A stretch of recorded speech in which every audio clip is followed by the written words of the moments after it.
कोपरगावात कडक पोलीस बंदोबस्तात अवैध कत्तलखाने उद्ध्वस्त। कोपरगावात 2 दिवसांपूर्वी अवैध कत्तलखान्यांमध्ये गोवंश जातीचे जनावरांची कत्तल होत असल्याची माहिती प्रशासनाला मिळाल्यानंतर प्रशासनानं कारवाई केली होती। त्यानंतर हिंदुत्ववादी संघटना आक्रमक झाल्या होत्या। अवैध व्यवसायांवर तात्काळ कारवाई करा अशी एकमुखी मागणी करण्यात आली होती। त्या पार्श्वभूमीवर काल कोपरगाव नगर परिषद आणि पोलीस प्रशासनाला गोरक्षक दल आणि हिंदुत्ववादी संघटनांनी निवेदन देऊन 24 तासाच्या आत अवैध कत्तलखाने उद्ध्वस्त करण्याची मागणी केली होती।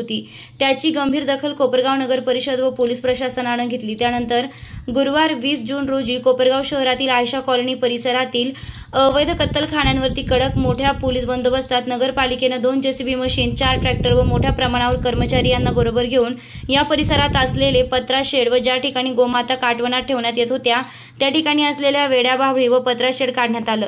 या अतिशीघ्र कृती दलाचे जवान, पोलीस, होमगार्ड यांचा मोठा बंदोबस्त तैनात करण्यात आला होता। यावेळी पोलीस निरीक्षक प्रदीप देशमुख सोपानी, सहाय्यक पोलीस निरीक्षक रोहिदास ठोंबरे यांनी केले आहे।